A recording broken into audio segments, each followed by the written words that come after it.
যদি জীবনে সফল হতে চান, যদি আরো অনেক গোলস অ্যাচিভ করতে চান, তাহলে একটা জিনিস আপনাকে শিখতেই হবে, যে আপনার যে অবচেতন মন, তার সাথে কিভাবে কথা বলবেন।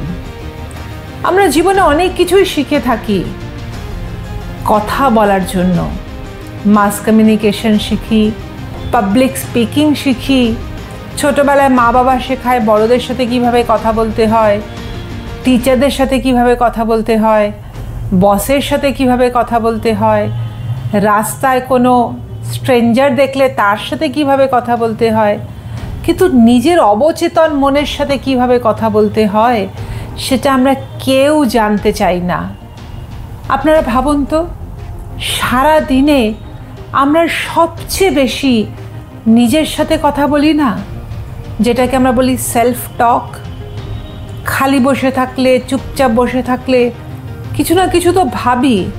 সে ভাবনাটাই তো নিজের সাথে নিজে কথা বলা। তাই কি কথা বলবেন, কেমন করে বলবেন, সেটা শিখতে হবে।